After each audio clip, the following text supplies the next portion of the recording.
Hello students, ಲಾ ಎಕ್ಸಲೆನ್ಸ್ಗೆ ಸ್ವಾಗತ. ಇವತ್ತಿನ ಈ ಸಂಚಿಕೆಯಲ್ಲಿ ಕಳೆದ ಒಂದು ವಾರದಿಂದ ಸುದ್ದಿಯಲ್ಲಿದ್ದಂಥ ಇಂಪಾರ್ಟೆಂಟ್ ಕರೆಂಟ್ ಅಫೇರ್ಸ್ಗಳ ಆಧಾರದ ಮೇಲೆ ಪ್ರಿಲಿಮ್ಸ್ ಪ್ರಾಕ್ಟೀಸ್ ಕ್ವೆಶನ್ಸ್ಗಳನ್ನು ನೋಡೋಣ. ಮೊದಲನೇ ಕ್ವೆಶನ್ ಈಕ್ವಲೈಸೇಷನ್ ಲೆವಿಯ ಬಗ್ಗೆ ಮಾತಾಡ್ತಾ ಇದೆ. ಈಕ್ವಲೈಸೇಷನ್ ಲೆವಿ ಅನ್ನೋದು ಒಂದು ಟ್ಯಾಕ್ಸ್ ಆಗಿದೆ. ಈ ಟ್ಯಾಕ್ಸ್ ಅನ್ನು ನಾವು ಗೂಗಲ್ ಟ್ಯಾಕ್ಸ್ ಅಂತ ಕೂಡ ಕರಿತೀವಿ. ಈ ಆರ್ಟಿಕಲ್ ಅಲ್ಲಿ ಗವರ್ನಮೆಂಟ್ ಹೇಳ್ತಾ ಇದೆ, ಈ ಈಕ್ವಲೈಸೇಷನ್ ಲೆವಿಯನ್ನ ನಾವೇನು ಇಂಪೋಸ್ ಮಾಡಿದೀವಿ ಇ ಕಾಮರ್ಸ್ ಕಂಪನಿಗಳ ಬಗ್ಗೆ, ಈ ಒಂದು ಈಕ್ವಲೈಸೇಷನ್ ಲೆವಿಯನ್ನ ಫೈಲ್ ಮಾಡಲಿಕ್ಕೆ ಈ ಕಂಪನಿಗಳಿಗೆ ಡೆಡ್ಲೈನ್ ಅನ್ನ ಎಕ್ಸ್ಟೆಂಡ್ ಮಾಡೋದಿಲ್ಲ ಅಂತ ಈ ಒಂದು ಆರ್ಟಿಕಲ್ನ ಹಿನ್ನೆಲೆಯಲ್ಲೇ ಈ ಕ್ವೆಶನ್ನ ಕೊಡಲಾಗಿದೆ. ಈ ಕ್ವೆಶನ್ನ ಮುಖಾಂತರವಾಗಿ ಈ ಗೂಗಲ್ ಟ್ಯಾಕ್ಸ್ ಅಥವಾ ಈಕ್ವಲೈಸೇಷನ್ ಲೆವಿಯನ್ನ ಅರ್ಥ ಮಾಡ್ಕೊಳ್ಳೋಣ. ಆಪ್ಷನ್ಸ್ಗಳನ್ನ ಅನಲೈಸ್ ಮಾಡ್ಕೊಳ್ತಾ ಹೋಗೋದಾದ್ರೆ ಆಪ್ಷನ್ ಸಿ ಅಲ್ಲಿರುವಂತ ಈ ಒಂದು ಸ್ಟೇಟ್ಮೆಂಟ್ ಹೇಳ್ತಾ ಇದೆ, ಇನ್ಕಮ್ ಡಿಸ್ಕ್ಲೋಜರ್ ಸ್ಕೀಮಿನ ಅಡಿಯಲ್ಲಿ ಸರ್ಕಾರ ಹಾಕ್ತಾ ಇರುವಂತ ತೆರಿಗೆ ಅಂತ. ಇದು ರಾಂಗ್ ಆಪ್ಷನ್ ಆಗುತ್ತೆ. ಯಾಕೆಂತಂದ್ರೆ ಇನ್ಕಮ್ ಡಿಸ್ಕ್ಲೋಜರ್ ಸ್ಕೀಮ್, ಈ ಸ್ಕೀಮ್ಗಳನ್ನ ಆಗಾಗ್ಗೆ ಸೆಂಟ್ರಲ್ ಗವರ್ನಮೆಂಟ್ ತರುತ್ತೆ. ಯಾತಕ್ಕೋಸ್ಕರ ಅಂತಂದ್ರೆ ಟ್ಯಾಕ್ಸ್ ಅನ್ನ ಕಟ್ಟದೇ ಇರುವಂತ ಇನ್ಕಮ್ ಏನಿದೆ ನಮ್ಮ ಜನತೆಯಲ್ಲಿ, ಇದನ್ನ ಯೂಶಲಿ ನಾವು ಬ್ಲ್ಯಾಕ್ ಮನಿ ಅಂತ ಕರಿತೀವಿ. ಆದ್ದರಿಂದ ಟ್ಯಾಕ್ಸ್ ಅನ್ನ ಕಟ್ಟದೇ ಇರುವಂತ ಆದಾಯ ಏನಿದೆ, ಈ ಆದಾಯಕ್ಕೆ ಒಂದು ಅವಕಾಶವನ್ನ ಕೊಡ್ಲಿಕ್ಕೋಸ್ಕರ ಸೆಂಟ್ರಲ್ ಗವರ್ನಮೆಂಟ್ ಈ ಇನ್ಕಮ್ ಡಿಸ್ಕ್ಲೋಜರ್ ಸ್ಕೀಮ್ ಅನ್ನ ತರುತ್ತೆ ಆಗಾಗ್ಗೆ. ಈ ಸ್ಕೀಮಿನ ಅಡಿಯಲ್ಲಿ ಯಾವ ಆದಾಯ ಈಗಾಗಲೇ ಟ್ಯಾಕ್ಸ್ ಅನ್ನ ಕಟ್ಟದೇ ಬಂದಿರುವಂತ ಆದಾಯ ಏನಿದೆ ಅದನ್ನ ನಾವು ಡಿಸ್ಕ್ಲೋಸ್ ಮಾಡಬಹುದು, ಗವರ್ನಮೆಂಟ್ಗೆ ಹೇಳಬಹುದು ಇಷ್ಟೆಲ್ಲ ಆದಾಯವನ್ನ ನಾವು ಟ್ಯಾಕ್ಸ್ ಕಟ್ಟದೇ ಪಡೆದುಕೊಂಡಿದ್ದೇವೆ, ಆದ್ದರಿಂದ ಈಗ ಟ್ಯಾಕ್ಸ್ ಕಟ್ಟಲಿಕ್ಕೆ ಮುಂದೆ ಬಂದಿದ್ದೀವಿ ಅಂತ. ಇದಕ್ಕೆ ಒಂದಷ್ಟು ತೆರಿಗೆಯನ್ನ ಫಿಕ್ಸ್ ಮಾಡಿರುತ್ತೆ ಸೆಂಟ್ರಲ್ ಗವರ್ನಮೆಂಟ್, ಜೊತೆಗೆ ಒಂದು ಎಕ್ಸ್ಟ್ರಾ ಸೆಸ್ ಅನ್ನ ಕೂಡ ಹಾಕುತ್ತೆ ಈ ಸ್ಕೀಮಿನ ಅಡಿಯಲ್ಲಿ. ಅದೇ ಗರೀಬ್ ಕಲ್ಯಾಣ್ ಸೆಸ್. ಸೊ ಮೂರನೇ ಆಪ್ಷನ್ ನಾವು ಸುಲಭವಾಗಿ ತೆಗೆದು ಹಾಕಬಹುದು. ಇದಕ್ಕೂ ಈಕ್ವಲೈಸೇಷನ್ ಲೆವಿಗೂ ಯಾವುದೇ ಸಂಬಂಧ ಇಲ್ಲ. ಈಗ ಆಪ್ಷನ್ ಬಿ ಅನ್ನ ನೋಡೋದಾದ್ರೆ ಈ ಸ್ಟೇಟ್ಮೆಂಟ್ ಹೇಳುತ್ತೆ, ಬೇರೆ ದೇಶಗಳಲ್ಲಿ ಸಾಕಷ್ಟು ಸಬ್ಸಿಡಿಯನ್ನ ಕಂಡು ಉತ್ಪಾದನೆಯಾಗಿರುವಂತಹ ವಸ್ತುಗಳು ನಮ್ಮ ದೇಶಕ್ಕೆ ಇಂಪೋರ್ಟ್ ಆದಾಗ ನಾವು ಹಾಕುವಂತ ತೆರಿಗೆ ಅಂತ. ಇದು ಕೂಡ ರಾಂಗ್ ಸ್ಟೇಟ್ಮೆಂಟ್. ಯಾಕೆಂತಂದ್ರೆ ಈ ತೆರಿಗೆಗೆ ನಾವು ಎಕಾನಮಿಯಲ್ಲಿ ಕೊಟ್ಟಿರುವಂತ ಒಂದು ಟರ್ಮ್ ಅಂತಂದ್ರೆ ಕೌಂಟರ್ ವೇಲಿಂಗ್ ಡ್ಯೂಟಿ. ಈ ಡ್ಯೂಟಿಯನ್ನು ನಾವು ಬೇರೆ ದೇಶಗಳಿಂದ ಇಂಪೋರ್ಟ್ ಮಾಡ್ಕೊಳ್ತಿರುವಂತ ಉತ್ಪನ್ನಗಳ ಮೇಲೆ ಹಾಕ್ತಿವಿ. ಯಾತಕ್ಕೋಸ್ಕರ ಅಂತಂದ್ರೆ ಈ ಉತ್ಪನ್ನಗಳನ್ನ ಉತ್ಪಾದನೆ ಮಾಡ್ತಿರ್ಬೇಕಾದ್ರೆ ಆ ಒರಿಜಿನಲ್ ಕಂಟ್ರಿ ಏನಿದೆ, ಮೂಲ ದೇಶ, ಆ ದೇಶದಲ್ಲಿ ಸಾಕಷ್ಟು ಸಬ್ಸಿಡಿಯನ್ನ ಕೊಡಲಾಗಿರುತ್ತೆ. ಆದ್ದರಿಂದ ಈ ಉತ್ಪನ್ನದ ಬೆಲೆ ತುಂಬಾ ಕಡಿಮೆ ಇರುತ್ತೆ. ಈ ತುಂಬಾ ಕಡಿಮೆ ಬೆಲೆ ಇರುವಂತ ಉತ್ಪನ್ನ ನಮ್ಮ ದೇಶಕ್ಕೆ ಇಂಪೋರ್ಟ್ ಆದಾಗ ನಮ್ಮ ದೇಶೀಯ ಉತ್ಪನ್ನಗಳ ಎದುರುಗಡೆ ಇವುಗಳ ಬೆಲೆ ತುಂಬಾ ಕಡಿಮೆ ಇರೋದ್ರಿಂದ ಇವುಗಳಿಗೆ ಮಾರ್ಕೆಟ್ ಸಿಗುತ್ತೆ, ನಮ್ಮ ದೇಶದ ಉತ್ಪನ್ನಗಳಿಗೆ ಮಾರ್ಕೆಟ್ ಸಿಗೋದಿಲ್ಲ. ಆದ್ದರಿಂದ ಒಂದು ಲೆವೆಲ್ ಪ್ಲೇಯಿಂಗ್ ಫೀಲ್ಡ್ ಅನ್ನ ತರಲಿಕ್ಕೋಸ್ಕರ ಈ ಕೌಂಟರ್ ವೇಲಿಂಗ್ ಡ್ಯೂಟಿಯನ್ನು ನಾವು ಇಂಪೋಸ್ ಮಾಡ್ತೀವಿ. ಇಲ್ಲಿ ನೆನ್ಪಿಟ್ಕೊಳ್ಬೇಕಾಗಿರೋದು, ಕೌಂಟರ್ ವೇಲಿಂಗ್ ಡ್ಯೂಟಿಯನ್ನ ಯಾವ ಉತ್ಪನ್ನಗಳ ಮೇಲೆ ನಾವು ಇಂಪೋಸ್ ಮಾಡ್ತೀವಿ ಅಂತಂದ್ರೆ ಯಾವ ಉತ್ಪನ್ನಗಳು ತಮ್ಮ ಮೂಲ ದೇಶದಲ್ಲಿ ಉತ್ಪಾದನೆ ಆಗ್ತಿರ್ಬೇಕಾದ್ರೆ ಸಾಕಷ್ಟು ಸಬ್ಸಿಡಿಯನ್ನ ಕಂಡಿರ್ತವೋ ಆ ಉತ್ಪನ್ನಗಳ ಮೇಲೆ ಮಾತ್ರನೇ ಈ ಡ್ಯೂಟಿಯನ್ನು ನಾವು ಹಾಕೋದು. ಇದನ್ನ WTO ದ ಅಡಿಯಲ್ಲಿ ಕೂಡ ಅಲೋ ಮಾಡಲಾಗಿದೆ. ಸೊ ಈ ಎರಡನೇ ಸ್ಟೇಟ್ಮೆಂಟ್ಗೂ ಈಕ್ವಲೈಸೇಷನ್ ಲೆವಿಗೂ ಯಾವುದೇ ಸಂಬಂಧ ಇಲ್ಲ. ಈಗ ನಾವು ಆಪ್ಷನ್ ಎ ಅನ್ನ ನೋಡೋದಾದ್ರೆ ಈ ಸ್ಟೇಟ್ಮೆಂಟ್ ಹೇಳುತ್ತೆ, ಯಾವ ಫಾರಿನ್ ಕಂಪನೀಸ್ಗಳು ನಮ್ಮ ದೇಶದಲ್ಲಿ ಟ್ಯಾಂಜಿಬಲ್ ಪ್ರೆಸೆನ್ಸ್ ಅನ್ನ ಹೊಂದಿಲ್ಲವೋ, ಅಂದ್ರೆ ತಮ್ಮ ಬ್ರಾಂಚಸ್ ಅನ್ನ, ಸ್ಟಾಫ್ ಅನ್ನ ಹೊಂದಿಲ್ಲವೋ ಆ ಕಂಪನಿಗಳ ಮೇಲೆ, ನಾನ್ ರೆಸಿಡೆಂಟ್ ಫಾರಿನ್ ಕಂಪನಿಗಳ ಮೇಲೆ ಹಾಕುವಂತ ತೆರಿಗೆ ಅಂತ. ಇದೇ ಸರಿಯಾದ ಡೆಫಿನೇಷನ್ ಈಕ್ವಲೈಸೇಷನ್ ಲೆವಿಗೆ. ಈಕ್ವಲೈಸೇಷನ್ ಲೆವಿ ಅಥವಾ ಗೂಗಲ್ ಟ್ಯಾಕ್ಸ್ ಅನ್ನ ಸಿಂಪಲ್ ಟರ್ಮ್ಸ್ ಅಲ್ಲಿ ಹೇಳೋದಾದ್ರೆ, ಇವತ್ತು ಗೂಗಲ್ ಕಂಪನಿ ಆಗಿರಬಹುದು, Amazon.com ಆಗಿರಬಹುದು, ನೆಟ್ಫ್ಲಿಕ್ಸ್ ಆಗಿರಬಹುದು, ಇಂಥ ಆನ್ಲೈನ್ ಪ್ಲಾಟ್ಫಾರ್ಮ್ ಅಲ್ಲಿ ವ್ಯವಹಾರವನ್ನು ನಡೆಸುತ್ತಿರುವಂತಹ ಕಂಪನಿಗಳು ಏನಿದಾವೆ, ಫಾರಿನ್ ಕಂಪನೀಸ್ಗಳು ಇಂಡಿಯಾದಲ್ಲಿ ಬ್ರಾಂಚಸ್ ಗಳನ್ನ ಹೊಂದದೇ ಹೋಗಬಹುದು. ಈ ರೀತಿಯಾಗಿ ಬ್ರಾಂಚಸ್ ಗಳನ್ನ ಹೊಂದಿಲ್ಲದೆ ಆದರೆ ಆನ್ಲೈನ್ ಪ್ಲಾಟ್ಫಾರ್ಮ್ ಅಲ್ಲಿ ಇಂಡಿಯಾದಲ್ಲಿ ಸಾಕಷ್ಟು ವ್ಯವಹಾರವನ್ನ ಮಾಡ್ತಾ ಇರುವಂತಹ ಕಂಪನಿಗಳು ಏನಿದಾವೆ, ಈ ಕಂಪನಿಗಳ ಮೇಲೆ ನಾವು ಒಂದು ತೆರಿಗೆಯನ್ನ ಹಾಕ್ತಿವಿ. ಅದರ ಹೆಸರೇ ಗೂಗಲ್ ಟ್ಯಾಕ್ಸ್ ಅಥವಾ ಈಕ್ವಲೈಸೇಷನ್ ಲೆವಿ. ಈ ಲೆವಿಯನ್ನ ನಾವು 2016ರಲ್ಲಿ ತಗೊಂಡು ಬರ್ತೀವಿ. ಯಾತಕ್ಕೋಸ್ಕರ ಅಂತಂದ್ರೆ ಈ ಕಂಪನಿಗಳು ಸಾಕಷ್ಟು ವ್ಯವಹಾರವನ್ನ ನಮ್ಮ ಎಕಾನಮಿಯಲ್ಲಿ ಈಗಾಗಲೇ ಮಾಡ್ತಾ ಇದ್ದಾವೆ, ಆದರೆ ತೆರಿಗೆಯನ್ನ ಕಟ್ತಾ ಇಲ್ಲ. ತೆರಿಗೆಯನ್ನ ಯಾಕೆ ಕಟ್ತಾ ಇಲ್ಲ? ಯಾಕೆ ಅಂತಂದ್ರೆ ಇವುಗಳ ಬ್ರಾಂಚಸ್ ಇಂಡಿಯಾದಲ್ಲಿ ಇಲ್ಲ, ಜೊತೆಗೆ ಇವುಗಳಿಗೆ ಬರುವಂತ ಆದಾಯವನ್ನ ಇವುಗಳು ತಮ್ಮ ಮೂಲ ದೇಶದಲ್ಲಿ ತೋರಿಸ್ತವೆ. ಅಲ್ಲಿ ಟ್ಯಾಕ್ಸ್ ಅನ್ನ ಕಟ್ತಾ ಇರೋದ್ರಿಂದ ಇಂಡಿಯಾದಲ್ಲಿ ಟ್ಯಾಕ್ಸ್ ಅನ್ನ ಕಟ್ತಾ ಇಲ್ಲ. ಸೊ ಒಟ್ಟಾರೆಯಾಗಿ ಈ ಫಾರಿನ್ ಕಂಪನೀಸ್ಗಳು ಇಂಡಿಯಾದಲ್ಲಿ ಸಾಕಷ್ಟು ವ್ಯವಹಾರವನ್ನ ಮಾಡ್ತಾ ಇದ್ರು ಕೂಡ ಇಂಡಿಯನ್ ಗವರ್ನಮೆಂಟ್ಗೆ ಟ್ಯಾಕ್ಸ್ ಅನ್ನ ಕಟ್ತಾ ಇಲ್ಲ. ಆದ್ದರಿಂದ ಈ ಕಂಪನೀಸ್ಗಳನ್ನ ಅಕೌಂಟಬಲ್ ಮಾಡ್ಲಿಕ್ಕೋಸ್ಕರ ಒಂದು ಹೊಸ ತೆರಿಗೆಯನ್ನು ನಾವು ತಗೊಂಡು ಬರ್ತೀವಿ. ಅದೇ ಗೂಗಲ್ ಟ್ಯಾಕ್ಸ್ ಅಥವಾ ಫಾರ್ಮಲಿ ಹೇಳೋದಾದ್ರೆ ನಮ್ಮ ಡಾಕ್ಯುಮೆಂಟ್ಸ್ಗಳಲ್ಲಿ ಇರುವಂತಹ ಹೆಸರು ಈಕ್ವಲೈಸೇಷನ್ ಲೆವಿ. ಈ ರೀತಿಯಾದಂಥ ಲೆವಿಗಳನ್ನ ಈಗಾಗಲೇ ಫ್ರಾನ್ಸ್ ನಂತ ದೇಶಗಳು ಕೂಡ ಇಂಪೋಸ್ ಮಾಡ್ತಾ ಇದ್ದಾವೆ. ಆದರೆ ಇದನ್ನ ಅಮೆರಿಕ ಅಪೋಸ್ ಮಾಡ್ತಾ ಇದೆ. ಯಾಕೆ ಅಂತಂದ್ರೆ ಗೂಗಲ್ ಆಗಿರಬಹುದು, ನೆಟ್ಫ್ಲಿಕ್ಸ್ ಆಗಿರಬಹುದು, ಇಂಥ MNCಗಳು ಅಮೆರಿಕಾದ ಕಂಪನಿಗಳು ಆಗಿದ್ದಾವೆ. ಆದ್ದರಿಂದ ಇವುಗಳಿಗೆ ನಷ್ಟ ಆಗ್ತಾ ಇರೋದ್ರಿಂದ ಅಮೆರಿಕ ಇದನ್ನ ಅಪೋಸ್ ಮಾಡ್ತಾ ಇದೆ. ಆದ್ದರಿಂದ ಆಲ್ಮೋಸ್ಟ್ ಲಾಸ್ಟ್ ವೀಕ್ ಫುಲ್ ಈ ಒಂದು ಲೆವಿ ಸುದ್ದಿಯಲ್ಲಿತ್ತು. ಅದರ ಹಿನ್ನೆಲೆಯಲ್ಲೇ ಈ ಕ್ವೆಶನ್ ನ ಫ್ರೇಮ್ ಮಾಡಲಾಗಿದೆ. ಈ ಪರ್ಟಿಕ್ಯುಲರ್ ಕ್ವೆಶನ್ಗೆ ರೈಟ್ ಆನ್ಸರ್ ಬಂದು ಆಪ್ಷನ್ ಎ ಆಗುತ್ತೆ. ನಿಮಗೆ ಓವರ್ ಆಲ್ ಈ ಕ್ವೆಶನ್ ನ ಹಿನ್ನೆಲೆಯಲ್ಲಿ, ಎಲ್ಲ ಆರ್ಟಿಕಲ್ಸ್ ಗಳ ಹಿನ್ನೆಲೆಯಲ್ಲಿ ಈಕ್ವಲೈಸೇಷನ್ ಲೆವಿ ಅನ್ನುವಂತ ಕಾನ್ಸೆಪ್ಟ್ ಅರ್ಥ ಆಗಿದ್ರೆ ಸಾಕಾಗುತ್ತೆ. ನಂತರ ಇತ್ತೀಚೆಗೆ ಇಂಡಿಯಾದ ಮೊಟ್ಟ ಮೊದಲನೆಯ ಲಿಚನ್ ಪಾರ್ಕ್ ಅನ್ನ ಎಸ್ಟಾಬ್ಲಿಷ್ ಮಾಡಲಾಯಿತು. ಇಲ್ಲಿ ಲಿಚನ್ ಅಂತಂದ್ರೆ ಫಂಗೈ ಮತ್ತು ಆಲ್ಗೆ ಈ ಎರಡು ಜೀವಿಗಳ ನಡುವೆ ಇರುವಂತಹ ಒಂದು ಸಿಂಬಯಾಟಿಕ್ ರಿಲೇಶನ್ಶಿಪ್. ಈ ಒಂದು ಚಿತ್ರವನ್ನು ನೀವು ಅಬ್ಸರ್ವ್ ಮಾಡಿ, ಮರಗಳ ಮೇಲೆ ಯೂಶಲಿ ನೀವು ಕಂಡಿರ್ತೀರಾ ಈ ಒಂದು ಜೀವಿಯೇ ಲಿಚನ್ ಆಗಿದೆ. ಈ ಲಿಚನ್ನ ಸ್ಪೆಷಾಲಿಟಿ ಅಂತಂದ್ರೆ ಕೇವಲ ಪರಿಶುದ್ಧವಾದಂತಹ ವಾತಾವರಣದಲ್ಲಿ ಮಾತ್ರನೇ ಜೀವಿಸುವಂತ ಒಂದು ಸಿಂಬಿಯಾಟಿಕ್ ರಿಲೇಶನ್ಶಿಪ್ ಇದಾಗಿದೆ.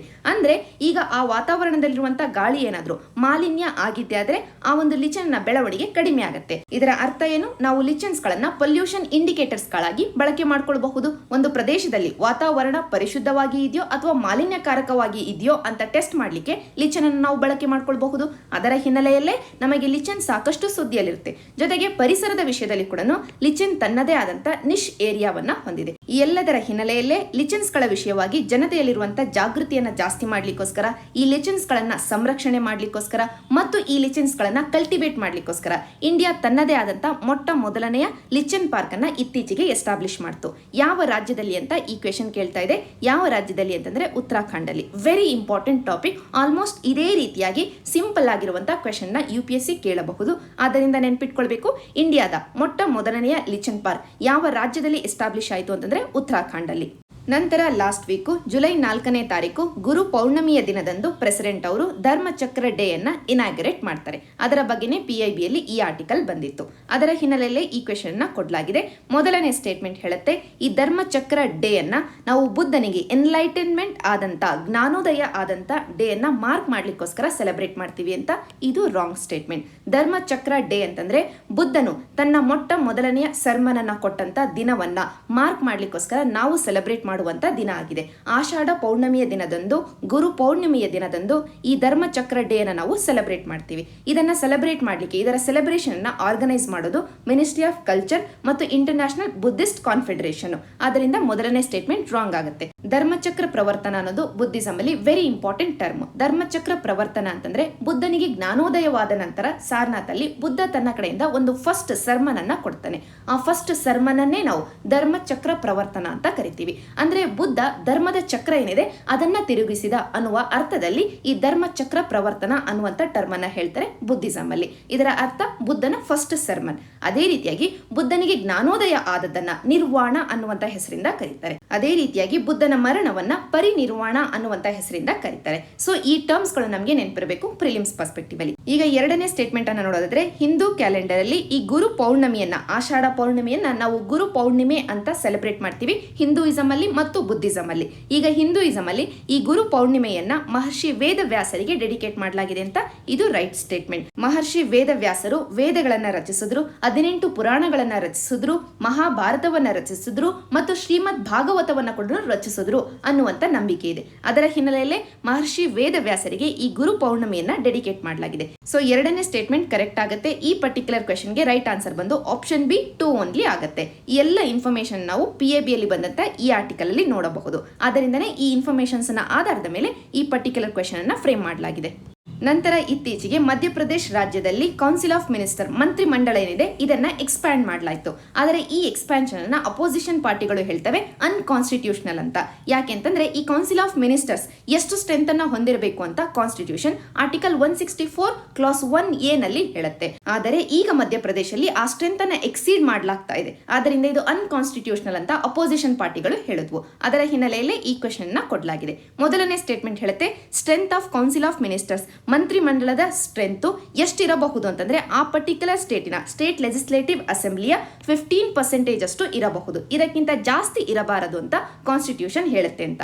ಇದು ಸರಿಯಾದ statement. Constitution article 164 class 1A ನಲ್ಲಿ ಹೇಳೋದು ಅಂತಂದ್ರೆ ಕೌನ್ಸಿಲ್ ಆಫ್ ಮಿನಿಸ್ಟರ್ಸ್, ಈ ಒಂದು ಮಂತ್ರಿ ಮಂಡಳ ಏನಿದೆ ಇದರ ಸ್ಟ್ರೆಂತ್ ಎಷ್ಟಿರಬೇಕು ಅಂತಂದ್ರೆ ಮಿನಿಮಮ್ 12 ಮಿನಿಸ್ಟರ್ಸ್ ಗಳು ಇರಬೇಕು.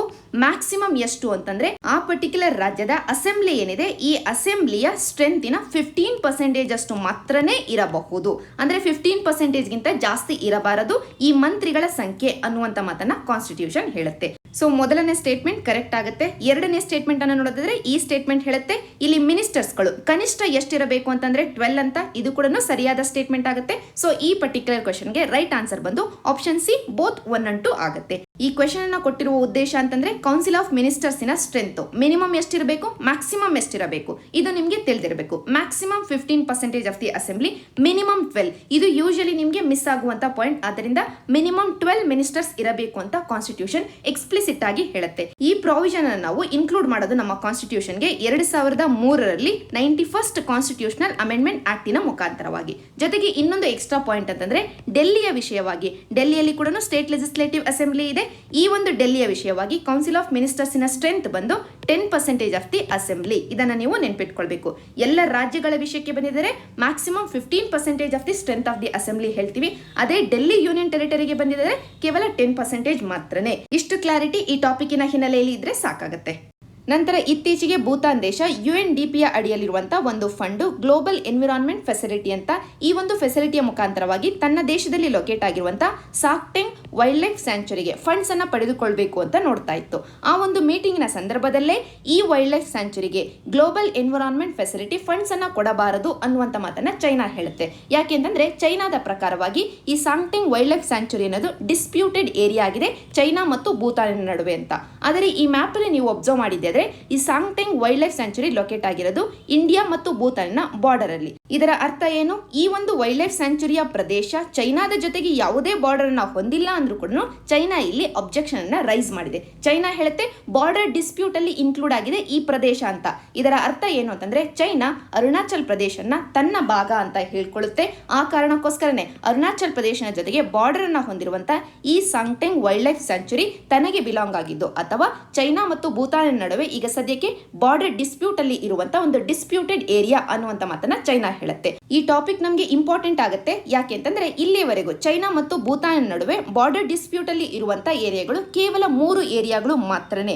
ಅದರಲ್ಲಿ very important Doklam plateau, China, Bhutan ಮತ್ತು ಇಂಡಿಯಾದ ಟ್ರೈ ಜಂಕ್ಷನ್ ಅಲ್ಲಿರುವಂತಹ ಈ ಒಂದು ಏರಿಯಾದಲ್ಲಿರುವಂತಹ ಚುಂಬಿ ವ್ಯಾಲಿಯ ಭಾಗ ಆಗಿರುವಂತಹ ಈ ಡೋಕ್ಲಾಮ್ ಪ್ಲಾಟ್ಯೂ ಈಗ ಸದ್ಯಕ್ಕೆ ಚೈನಾ ಮತ್ತು ಭೂತಾನ್ ನಡುವೆ ಡಿಸ್ಪ್ಯೂಟೆಡ್ ಏರಿಯಾ ಆಗಿದೆ. ಜೊತೆಗೆ ಜಕಾರ್ಲುಂಗ್ ಮತ್ತು ಪಸಾಮ್ಲುಂಗ್ ಈ 3 ಏರಿಯಾಗಳು ಮಾತ್ರನೇ ಇಲ್ಲಿಯವರೆಗೂ ಚೈನಾ ಮತ್ತು ಭೂತಾನ್ ನಡುವೆ ಡಿಸ್ಪ್ಯೂಟೆಡ್ ಏರಿಯಾಗಳು ಅಂತ ನಮಗೆ ತಿಳಿದಿದ್ವು. ಆದರೆ ಈಗ 4ನೇ ಏರಿಯಾವನ್ನ ಕೂಡ ಮೆನ್ಷನ್ ಮಾಡ್ತಾ ಇದೆ ಚೈನಾ, ಸಾಕ್ಟೆಂಗ್ ವೈಲ್ಡ್ ಲೈಫ್ ಸ್ಯಾಂಚುರಿ. ಆದರೆ ಈ ವೈಲ್ಡ್ ಲೈಫ್ ಸ್ಯಾಂಚುರಿಯ ಪ್ರದೇಶ ಚೈನಾದ ಜೊತೆಗೆ ಯಾವುದೇ ಬಾರ್ಡರ್ ಅನ್ನ ಹೊಂದಿಲ್ಲ. ಅದರಿಂದನೇ ಸಾಕಷ್ಟು ಆರ್ಟಿಕಲ್ಸ್ ಗಳು ಬರ್ತವೆ, ಎಕ್ಸ್ಪರ್ಟ್ಸ್ ಗಳು ಕೂಡ ಅನಲೈಸ್ ಮಾಡ್ತಾರೆ ಚೈನಾದ ಈ ಮೂವ್ ಅನ್ನ. ಅದರ ಹಿನ್ನೆಲೆಯಲ್ಲಿ ಈ ಕ್ವೆಶನ್ ನ ಕೊಡಲಾಗಿದೆ. ಸಿಂಪಲ್ ನೇರವಾದಂತಹ ಕ್ವೆಶನ್. ಈ ಸಾಕ್ಟೆಂಗ್ ವೈಲ್ಡ್ ಲೈಫ್ ಸ್ಯಾಂಚುರಿ ಇತ್ತೀಚೆಗೆ ಸುದ್ದಿಯಲ್ಲಿತ್ತು. ಯಾವ ದೇಶದ ವಿಷಯವಾಗಿ ಅಂತ? ಭೂತಾನ್ ದೇಶದ ವಿಷಯವಾಗಿ. ಇದೇ ರೀತಿಯಾದಂತಹ ಒಂದು ಸಿಂಪಲ್ ನೇರವಾದಂತಹ ಕ್ವೆಶನ್ ನಾವು ಎಕ್ಸ್ಪೆಕ್ಟ್ ಮಾಡಬಹುದು ಈ ಟಾಪಿಕ್ ಅಲ್ಲಿ. ನಂತರ ಇತ್ತೀಚೆಗೆ ಇಂಡಿಯಾ ಚೈನಾ ಬಾರ್ಡರ್ ಇಶ್ಯೂಸ್ಗಳು ಆಗ್ತಾ ಇರುವ ಹಿನ್ನೆಲೆಯಲ್ಲೇ ಇಂಡಿಯಾ ರಷ್ಯಾ ದೇಶದಿಂದ ಒಂದಷ್ಟು ಮಿಲಿಟರಿ ಉಪಕರಣಗಳನ್ನ ಖರೀದಿ ಮಾಡ್ಕೊಳ್ಳಿಕ್ಕೆ ಅಂತ ಮುಂದೆ ಬರುತ್ತೆ. ಅದರ ಹಿನ್ನೆಲೆಯಲ್ಲೇ USA ಹೇಳುತ್ತೆ ರಷ್ಯಾದಿಂದ ಈ ರೀತಿಯಾಗಿ ಇಂಡಿಯಾ ಏನಾದರೂ ಮಿಲಿಟರಿ ಉಪಕರಣಗಳನ್ನ ಖರೀದಿ ಮಾಡಿದ್ದೆ ಆದ್ರೆ, ಅದರಲ್ಲೂ S-400 ಸಿಸ್ಟಮ್ ಏನಿದೆ ಇದನ್ನ ಖರೀದಿ ಮಾಡಿದ್ದೆ ಆದ್ರೆ ಕಾಟ್ಸಾದ ಸ್ಯಾಂಕ್ಷನ್ಸ್ ಅನ್ನ ಕಾಣಬೇಕಾಗುತ್ತೆ ಇಂಡಿಯಾ ಅನ್ನುವಂತ ಮಾತನ್ನ USA ಹೇಳುತ್ತೆ. ಅದರ ಹಿನ್ನೆಲೆಯಲ್ಲೇ ಈ ಕ್ವೆಶನ್ ನ ಕೊಡಲಾಗಿದೆ. ಕಾಟ್ಸಾ ಅಂತಂದ್ರೆ countering America's adversaries through sanctions act. ಅದರ ಹೆಸರೇ ಹೇಳ್ತಾ ಇದೆ ಅಮೆರಿಕ ತನ್ನ ವಿರೋಧಿ ದೇಶಗಳನ್ನ ಸ್ಯಾಂಕ್ಷನ್ಸ್ ಗಳನ್ನ ಇಂಪೋಸ್ ಮಾಡುವುದರ ಮುಖಾಂತರವಾಗಿ ಕೌಂಟರ್ ಮಾಡಲಿಕ್ಕೆ ಅಂತ ಈ ಆಕ್ಟ್ ಅನ್ನ ತಗೊಂಡು ಬಂದಿದೆ. ಈ ಆಕ್ಟಿನ ಅಡಿಯಲ್ಲಿ 2 ರೀತಿಯ ಸ್ಯಾಂಕ್ಷನ್ಸ್ ಗಳು ಇದಾವೆ. ಒಂದು ಪ್ರೈಮರಿ ಸ್ಯಾಂಕ್ಷನ್ಸ್, ಡೈರೆಕ್ಟ್ಲಿ ಅಮೆರಿಕದ ವಿರೋಧಿ ದೇಶಗಳ ಮೇಲೆ ಹಾಕುವಂತ ಸ್ಯಾಂಕ್ಷನ್. ಈಗ ಸದ್ಯಕ್ಕೆ ಇರಾನ್, ನಾರ್ತ್ ಕೊರಿಯಾ ಮತ್ತು ರಷ್ಯಾ ಈ 3 ದೇಶಗಳ ಮೇಲೆ ಈ ಸ್ಯಾಂಕ್ಷನ್ಸ್ ಅನ್ನ ವಿಧಿಸಿದೆ ಅಮೆರಿಕ. ಆದರೆ 2ನೇ ರೀತಿಯ ಸ್ಯಾಂಕ್ಷನ್ ಸೆಕೆಂಡರಿ ಸ್ಯಾಂಕ್ಷನ್ಸ್ ಅಂತ. ಈ ಸ್ಯಾಂಕ್ಷನ್ಸ್ ಗಳನ್ನ ಈ ಪ್ರೈಮರಿ ಸ್ಯಾಂಕ್ಷನ್ಸ್ ಅನ್ನ ಹೊಂದಿರುವಂತಹ ದೇಶಗಳ ಜೊತೆಗೆ ವ್ಯವಹಾರ ಮಾಡ್ತಾ ಇರುವಂತಹ ದೇಶಗಳ ಮೇಲೆ ವಿಧಿಸಲಾಗುತ್ತೆ. ಅಂದ್ರೆ ಈಗ ರಷ್ಯಾದ ಜೊತೆಗೆ ಇಂಡಿಯಾ ಏನಾದರೂ ವ್ಯವಹಾರವನ್ನ ಮಾಡಿದೆ ಆದ್ರೆ ಆಗ ಇಂಡಿಯಾದ ಮೇಲೆ ಹಾಕುವಂತ ಸ್ಯಾಂಕ್ಷನ್ ನಾವು ಸೆಕೆಂಡರಿ ಸ್ಯಾಂಕ್ಷನ್ ಅಂತ ಕರಿತೀವಿ ಈ ಕಾಟ್ಸಾ ಆಕ್ಟಿನ ಅಡಿಯಲ್ಲಿ. ಆ ಒಂದು ಸೆಕೆಂಡರಿ ಸ್ಯಾಂಕ್ಷನ್ ಅನ್ನೇ ಈಗ ಹಾಕ್ತೀವಿ ಅಂತ USA ಇಂಡಿಯಾಗೆ ಥ್ರೆಟನ್ ಮಾಡ್ತಾ ಇದೆ. ಅದರ ಹಿನ್ನೆಲೆಯಲ್ಲಿ ಈ ಕ್ವೆಶನ್ ನ ಕೊಡಲಾಗಿದೆ. ಸೊ ಮೊದಲನೇ ಸ್ಟೇಟ್ಮೆಂಟ್ ಅನ್ನು ನೋಡಿದ್ರೆ ಈ ಕಾಟ್ಸಾ ಆಕ್ಟಿನ ಅಡಿಯಲ್ಲಿ ಈಗ ಸದ್ಯಕ್ಕೆ ಪ್ರೈಮರಿ ಸ್ಯಾಂಕ್ಷನ್ಸ್ ಅನ್ನ ರಷ್ಯಾ, ಇರಾನ್, ನಾರ್ತ್ ಕೊರಿಯಾದ ಮೇಲೆ ಇಂಪೋಸ್ ಮಾಡಲಾಗಿದೆ ಅಂತ ಇದು ಸರಿಯಾದ ಸ್ಟೇಟ್ಮೆಂಟ್. 2ನೇ ಸ್ಟೇಟ್ಮೆಂಟ್ ಹೇಳುತ್ತೆ ಇಂಡಿಯಾದ ಮೇಲೆ ಇತ್ತೀಚೆಗೆ ಸೆಕೆಂಡರಿ ಸ್ಯಾಂಕ್ಷನ್ಸ್ ಅನ್ನ ವಿಧಿಸಲಾಯಿತು. ಯಾಕೆಂತಂದ್ರೆ ಇಂಡಿಯಾ ಇರಾನಿನ ಜೊತೆಗೆ ಆಯಿಲ್ ಇಂಪೋರ್ಟ್ ಅನ್ನ ಜಾಸ್ತಿ ಮಾಡ್ಕೊಂಡಿತ್ತು. ಅದರ ಹಿನ್ನೆಲೆಯಲ್ಲಿ ಅಂತ ಇದು ರಾಂಗ್ ಸ್ಟೇಟ್ಮೆಂಟ್. ಇಂಡಿಯಾದ ಮೇಲೆ ಈ ರೀತಿಯಾದಂತಹ ಯಾವುದೇ ಸ್ಯಾಂಕ್ಷನ್ಸ್ ಅನ್ನ ಇಲ್ಲಿಯವರೆಗೂ ವಿಧಿಸಿಲ್ಲ. ಇನ್ಫ್ಯಾಕ್ಟ್ ಈ ಒಂದು ಕಾಟ್ಸಾ ಆಕ್ಟಿನ ಅಡಿಯಲ್ಲಿ ಒಂದು ಪ್ರಾವಿಷನ್ ಇದೆ. ಅದೇನು ಅಂತಂದ್ರೆ ಕೇಸ್ ಬೈ ಕೇಸು ಅಮೆರಿಕದ ಪ್ರೆಸಿಡೆಂಟ್ ನೋಡಿಕೊಂಡು ಸ್ಯಾಂಕ್ಷನ್ಸ್ ಅನ್ನ ತೆಗೆದು ಹಾಕಬಹುದು. ಫಾರ್ ಎಕ್ಸಾಂಪಲ್ ಈಗ ಸದ್ಯಕ್ಕೆ ಇಂಡಿಯಾ ರಷ್ಯಾದ ಜೊತೆಗೆ S-400 ಡೀಲ್ ಅನ್ನ ಕಂಟಿನ್ಯೂ ಮಾಡಿದ್ದೇ ಆದ್ರೂ ಕೂಡ ಇಂಡಿಯಾದ ಕನ್ಸರ್ನ್ ಲೆಜಿಟಿಮೇಟ್ ಇದೆ ಅಂತ ಅಮೆರಿಕದ ಪ್ರೆಸಿಡೆಂಟ್ಗೆ ಅನ್ಸಿದ್ದೆ ಆದ್ರೆ ಆಗ ಈ ಒಂದು ಕೇಸನ್ನ ಈ ಕಾಟ್ಸಾ ಆಕ್ಟ್ ಇಂದ ಹೊರಗಡೆ ಇಡಬಹುದು ಅಮೆರಿಕಾದ ಪ್ರೆಸಿಡೆಂಟ್ ಅಂತ ಒಂದು ಪವರ್ ಅನ್ನ ಎಕ್ಸೆಪ್ಷನ್ ಅನ್ನ ಅಮೆರಿಕಾದ ಪ್ರೆಸಿಡೆಂಟ್ಗೆ ಕೊಡಲಾಗಿದೆ. ಆದ್ದರಿಂದನೇ ಇಂಡಿಯಾದ ಡಿಪ್ಲೊಮ್ಯಾಟ್ಸ್ಗಳು ಈಗ ಎಫರ್ಟ್ಸ್ ಅನ್ನ ಆಗ್ತಾ ಇದ್ದಾರೆ ರಷ್ಯಾದ ಜೊತೆಗೆ ನಮಗೆ ಇರುವಂತ ಈ ಒಂದು ಸಂಬಂಧ ಅದರಲ್ಲೂ S-400 ಡೀಲ್ ಏನಿದೆ ಇದನ್ನ ಕಾಟ್ಸಾ ಆಕ್ಟ್ ಇಂದ ದೂರ ಇಡ್ಲಿಕ್ಕೋಸ್ಕರ. ಆದ್ದರಿಂದ ಎರಡನೇ ಸ್ಟೇಟ್ಮೆಂಟ್ ರಾಂಗ್ ಆಗುತ್ತೆ. ಇಂಡಿಯಾದ ಮೇಲೆ ಈ ರೀತಿಯಾದಂತಹ ಯಾವುದೇ ಸ್ಯಾಂಕ್ಷನ್ಸ್ ಅನ್ನ ಇಲ್ಲಿಯವರೆಗೂ ಹಾಕಿಲ್ಲ.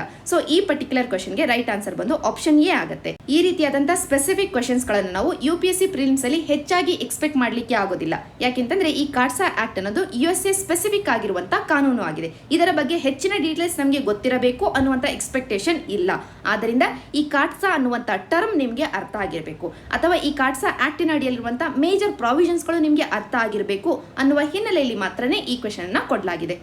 ನಂತರ ಇತ್ತೀಚೆಗೆ RBI ಹೇಳುತ್ತೆ ಇಂಡಿಯಾದ ಕರೆಂಟ್ ಅಕೌಂಟ್ ಸರ್ಪ್ಲಸ್ಗೆ ಟರ್ನ್ ಆಗಿದೆ. 2019-20 ಸಾಲಿನ ಕೊನೆಯ ತ್ರೈಮಾಸಿಕದಲ್ಲಿ ಇಂಡಿಯಾದ ಕರೆಂಟ್ ಅಕೌಂಟ್ ಸರ್ಪ್ಲಸ್ ಅನ್ನ ಕಾಣ್ತು ಅಂತ ಇತ್ತೀಚೆಗೆ RBI ಹೇಳ್ತು. ಅದರ ಹಿನ್ನೆಲೆಯಲ್ಲಿ ಈ ಕ್ವೆಶ್ಚನ್ ನ ಕೊಡಲಾಗಿದೆ. ಕ್ವೆಶ್ಚನ್ ಕೇಳುತ್ತೆ ಇಂಡಿಯಾದ ಬ್ಯಾಲೆನ್ಸ್ ಆಫ್ ಪೇಮೆಂಟ್ ಅಲ್ಲಿ ಈ ಕೆಳಗೆ ಕೊಟ್ಟಿರುವಂತಹ ಯಾವ ಅಂಶಗಳು ಕರೆಂಟ್ ಅಕೌಂಟ್ ಅಲ್ಲಿ ಬರೋದಿಲ್ಲ ಅಂತ.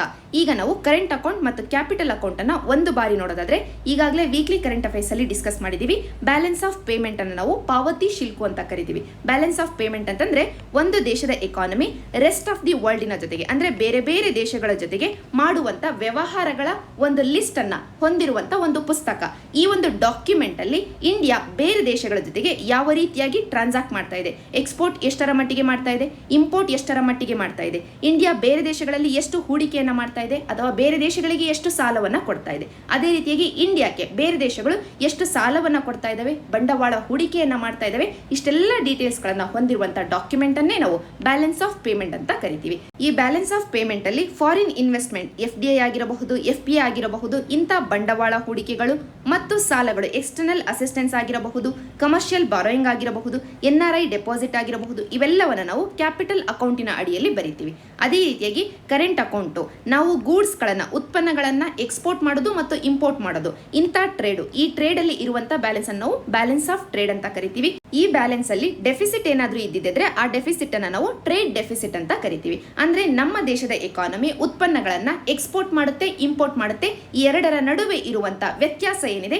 ಈ ವ್ಯತ್ಯಾಸವನ್ನ ನಾವು ಬ್ಯಾಲೆನ್ಸ್ ಆಫ್ ಟ್ರೇಡ್ ಅಂತ ಕರಿತೀವಿ. ಇಲ್ಲಿ ಅಬ್ಸರ್ವ್ ಮಾಡಬೇಕಾಗಿರೋದು ಗೂಡ್ಸ್ ವಿಷಯವಾಗಿ ಮಾತ್ರನೇ ನಾವು ಮಾತಾಡ್ತಾ ಇದೀವಿ. ಬ್ಯಾಲೆನ್ಸ್ ಆಫ್ ಟ್ರೇಡ್ ಅನ್ನ ಹೇಳ್ತಿರ್ಬೇಕಾದ್ರೆ ಟ್ರೇಡ್ ಡೆಫಿಸಿಟ್ ಅನ್ನ ಹೇಳ್ತಿರ್ಬೇಕಾದ್ರೆ ಅದೇ ನಾವು ಸೇವೆಗಳಿಗೆ ಬಂದಿದ್ದೆ ಆದ್ರೆ ಸರ್ವಿಸಸ್ಗಳು, ಈ ಸೇವೆಗಳಲ್ಲಿ ಫ್ಯಾಕ್ಟರ್ಸ್ ಆಫ್ ಪ್ರೊಡಕ್ಷನ್ ಗೆ ರಿಲೇಟೆಡ್ ಆಗಿರುವಂತಹ ಸೇವೆಗಳು ಏನಿದಾವೆ. ಫಾರ್ ಎಕ್ಸಾಂಪಲ್ ನಾವು ಸಾಲಗಳನ್ನ ಕೊಡ್ತೀವಿ, ಇದು ಫ್ಯಾಕ್ಟರ್ಸ್ ಆಫ್ ಪ್ರೊಡಕ್ಷನ್ ಅಲ್ಲಿ ಒಂದಾಗಿದೆ. ಅಂದ್ರೆ ಉತ್ಪಾದನೆ ಮಾಡಬೇಕಾದ್ರೆ ಬೇಕಾಗಿರುವಂತಹ ಅಂಶಗಳಲ್ಲಿ ಒಂದು ಹೂಡಿಕೆ ಕೂಡ ಆಗಿದೆ. ಈಗ ನಾವು ಬೇರೆ ದೇಶಗಳಲ್ಲಿ ಹೂಡಿಕೆ ಮಾಡಿದ್ರೆ ಅದು ಕ್ಯಾಪಿಟಲ್ ಅಕೌಂಟ್ ಗೆ ಬರುತ್ತೆ. ಆದ್ರೆ ಆ ಹೂಡಿಕೆಗೆ ನಮಗೆ ಬರುವಂತಹ ಪ್ರಾಫಿಟ್ ಏನಿದೆ ಅದನ್ನ ನಾವು ಕರೆಂಟ್ ಅಕೌಂಟ್ ಅಲ್ಲಿ ಕನ್ಸಿಡರ್ ಮಾಡ್ತೀವಿ. ಅದರಲ್ಲೂ ಫ್ಯಾಕ್ಟರ್ ಟ್ರೇಡ್ ಇನ್ ಸರ್ವಿಸಸ್ ಅನ್ನುವಂತ ಈ ಅಕೌಂಟ್ ಅಲ್ಲಿ ಕನ್ಸಿಡರ್ ಮಾಡ್ತೀವಿ. ಯಾಕೆಂತಂದ್ರೆ ಫ್ಯಾಕ್ಟರ್ಸ್ ಆಫ್ ಪ್ರೊಡಕ್ಷನ್ ಏನಿದೆ ಹೂಡಿಕೆ ಅನ್ನೋದು ಒಂದು ಫ್ಯಾಕ್ಟರ್ ಆಗಿದೆ. ಆ ಫ್ಯಾಕ್ಟರ್ ಇಂದ ನಮಗೆ ಬರುವಂತಹ ಆದಾಯ ಇದಾಗಿದೆ. ಅದೇ ರೀತಿಯಾಗಿ ಬೇರೆ ದೇಶಗಳು ನಮ್ಮಲ್ಲಿ ಇನ್ವೆಸ್ಟ್ ಮಾಡಿದಾಗ ಅವುಗಳು ತೆಗೆದುಕೊಂಡು ಹೋಗುವಂತಹ ಪ್ರಾಫಿಟ್ ಏನಿದೆ ಅದನ್ನ ಕೂಡ ಈ ಒಂದು ಅಕೌಂಟ್ ಅಲ್ಲೇ ಬರೀತೀವಿ. ಅದೇ ರೀತಿಯಾಗಿ ನಾನ್ ಫ್ಯಾಕ್ಟರ್ ಟ್ರೇಡ್ ಇನ್ ಸರ್ವಿಸಸ್ ಕೂಡ ಇದೆ. ಫಾರ್ ಎಕ್ಸಾಂಪಲ್ ಶಿಪ್ಪಿಂಗ್ ಸೇವೆಯನ್ನು ನಾವು ಕೊಡ್ತೀವಿ, ಬ್ಯಾಂಕಿಂಗ್ ಸೇವೆಗಳನ್ನು ನಾವು ಕೊಡ್ತೀವಿ, ಸಾಫ್ಟ್ವೇರ್ ಗಳನ್ನು ನಾವು ಕೊಡ್ತೀವಿ ಮತ್ತು ಸಾಫ್ಟ್ವೇರ್ ಸೇವೆಗಳನ್ನು ನಾವು ಪಡ್ಕೊಳ್ತೀವಿ. ಇದೆಲ್ಲವನ್ನು ನಾವು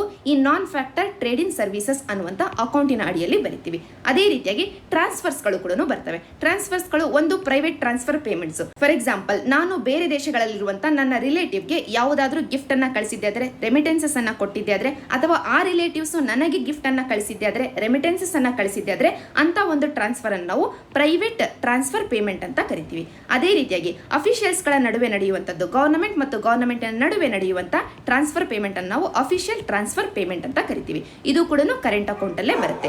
ಇಷ್ಟು ನಮಗೆ overall balance of payment, ಈ ಬ್ಯಾಲೆನ್ಸ್ ಆಫ್ ಪೇಮೆಂಟ್ ಅಡಿಯಿರುವಂತ ಕರೆಂಟ್ ಅಕೌಂಟ್ ಮತ್ತು ಕ್ಯಾಪಿಟಲ್ ಅಕೌಂಟ್. ಈಗ ನಾವು ಕ್ವೆಶ್ಚನ್ ಗೆ ಬರೋಣ. ಕ್ವೆಶ್ಚನ್ ಕೇಳ್ತಾ ಇದೆ ಸಿಂಪಲ್ ನೇರವಾದಂತಹ ಕ್ವೆಶ್ಚನ್. ಕರೆಂಟ್ ಅಕೌಂಟ್ ಅಲ್ಲಿ ಈ ಕೆಳಗೆ ಕೊಟ್ಟಿರುವಂತಹ ಯಾವ ಅಂಶ ಕಂಡು ಬರೋದಿಲ್ಲ ಅಂತ. NRI ಡೆಪಾಸಿಟ್ ಕಂಡು ಬರೋದಿಲ್ಲ. ಯಾಕೆಂತಂದ್ರೆ ಇದು ಕ್ಯಾಪಿಟಲ್ ಅಕೌಂಟಿನ ಅಡಿಯಲ್ಲಿ ನಾವು ಕನ್ಸಿಡರ್ ಮಾಡುವಂತ ಅಂಶ ಆಗಿದೆ. So option A right answer ಆಗುತ್ತೆ.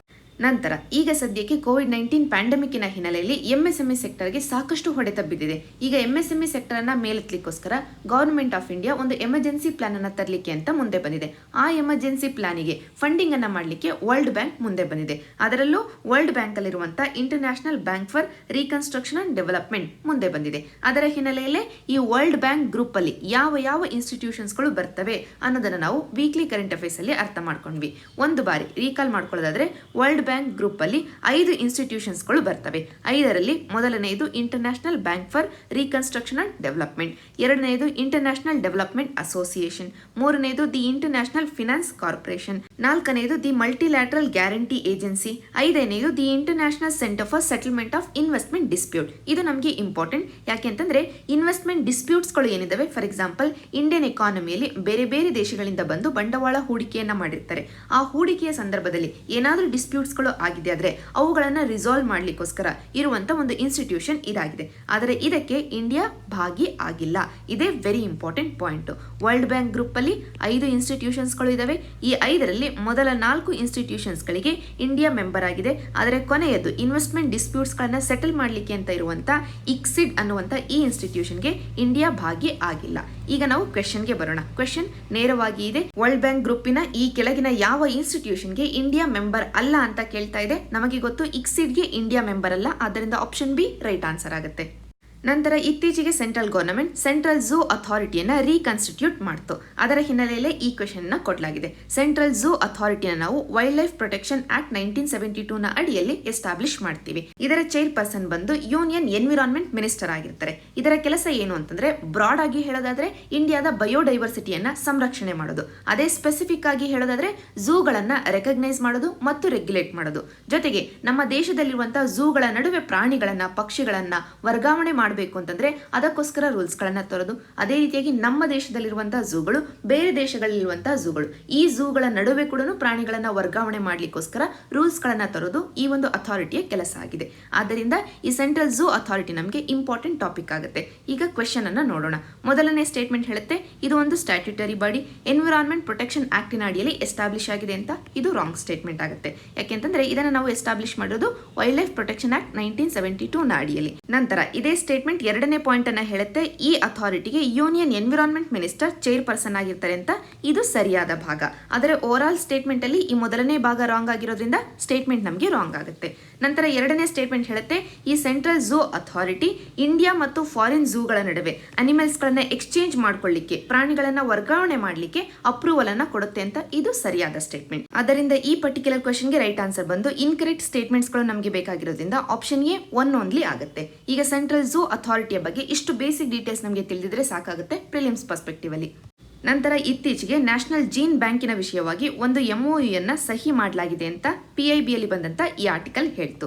ಅದರ ಹಿನ್ನೆಲೆಯಲ್ಲೇ ಈ ಕ್ವೆಶ್ಚನ್ ನ ಕೊಡಲಾಗಿದೆ. ಮೊದಲಿಗೆ ಒಂದು ಕಡೆ ನಮ್ಮಲ್ಲಿ ಬಯೋಡೈವರ್ಸಿಟಿಯ ಸಂರಕ್ಷಣೆಗೆ ಅಂತ ಇರುವಂತ, ಅದರಲ್ಲೂ ಜೆನೆಟಿಕ್ ಮಟೀರಿಯಲ್ ನ ಸಂರಕ್ಷಣೆ ಮಾಡ್ಕೊಳ್ಳಿಕ್ಕೆ ಅಂತ ಇರುವಂತ ಇನಿಷಿಯೇಟಿವ್ಸ್ ಗಳನ್ನ ಕೊಡಲಾಗಿದೆ. ಈ ಇನಿಷಿಯೇಟಿವ್ಸ್ ಗಳು ಅಥವಾ ಈ ಬ್ಯಾಂಕ್ಗಳು ಲೊಕೇಟ್ ಆಗಿರುವಂತ ಲೊಕೇಶನ್ ನ ಇನ್ನೊಂದು ಕಡೆ ಕೊಡಲಾಗಿದೆ. ಒಂದೊಂದಾಗಿ ನೋಡ್ತಾ ಹೋಗೋಣ.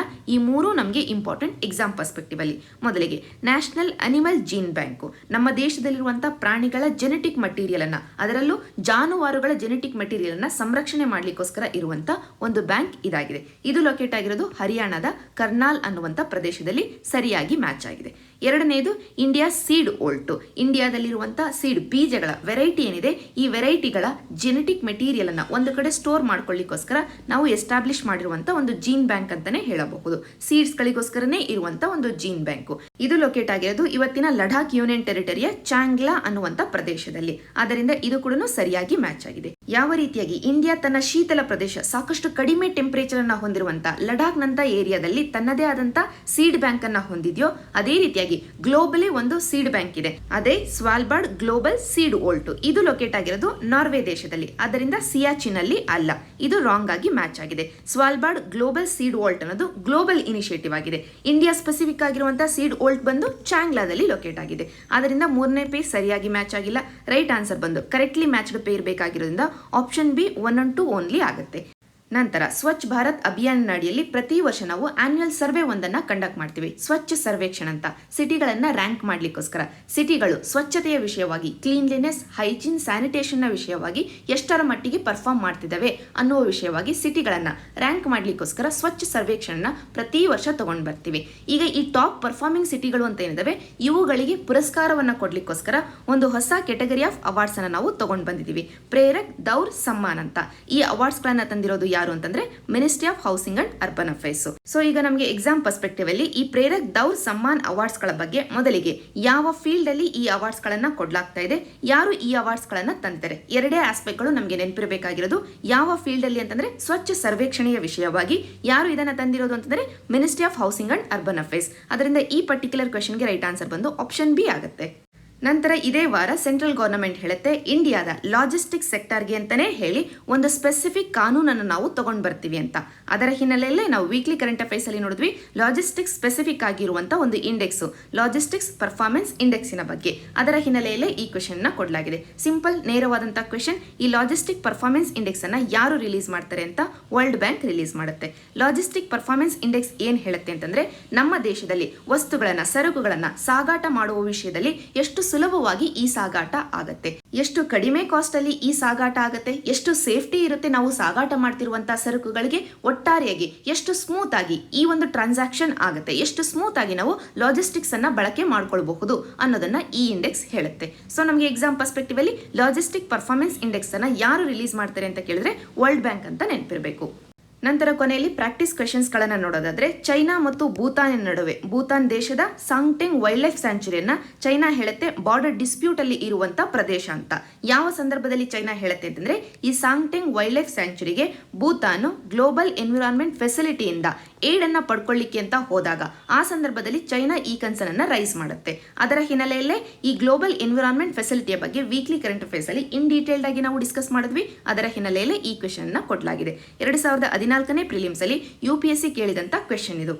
ಅದೇ ರೀತಿಯಾಗಿ ಇಂಡಿಯಾ ತನ್ನ ಮೊದಲನೆಯ ಲಿಚನ್ ಪಾರ್ಕ್ ಅನ್ನ ಎಸ್ಟಾಬ್ಲಿಷ್ ಮಾಡುತ್ತೆ ಉತ್ತರಾಖಂಡ್ ಅಲ್ಲಿ. ಅದರ ಹಿನ್ನೆಲೆಯಲ್ಲಿ ನಾವು ವೀಕ್ಲಿ ಕರೆಂಟ್ ಅಫೇರ್ಸ್ ಅಲ್ಲಿ ಕೂಡ ಲಿಚನ್ ಪಾರ್ಕಿನ ಬಗ್ಗೆ, ಲಿಚನ್ಸ್ ಗಳ ಬಗ್ಗೆ ಡಿಸ್ಕಸ್ ಮಾಡಿದ್ವಿ ಮತ್ತು ಈಗ ತಾನೇ ನಾವು ಡಿಸ್ಕಸ್ ಮಾಡ್ಕೊಂಡು ಬಂದ್ವಿ ಲಿಚನ್ ಪಾರ್ಕಿನ ಬಗ್ಗೆ. ಅದರ ಹಿನ್ನೆಲೆಯಲ್ಲೇ ಈ ಕ್ವೆಶ್ಚನ್ ನ ಕೊಡಲಾಗಿದೆ. 2014ನೇ ಪ್ರಿಲಿಮ್ಸ್ ಅಲ್ಲಿ UPSC ಕೇಳಿರುವಂತಹ ಕ್ವೆಶ್ಚನ್ ಇದು. ಸಿಂಪಲ್ ನೇರವಾದಂತಹ ಕ್ವೆಶ್ಚನ್. ಈ ಎರಡೂ ಕ್ವೆಶ್ಚನ್ ಗಳಿಗೆ ಉತ್ತರವನ್ನ ಕಮೆಂಟ್ ಸೆಕ್ಷನ್ ಅಲ್ಲಿ ಕೊಡಿ. 2 ಡೇಸ್ ನಂತರ ಉತ್ತರವನ್ನ ಪಿನ್ ಮಾಡಲಾಗುತ್ತೆ, ವೆರಿಫೈ ಮಾಡ್ಕೊಳ್ಳಿ. ಇಷ್ಟು ಇವತ್ತಿನ ಈ ಸಂಚಿಕೆ. Thank you for watching.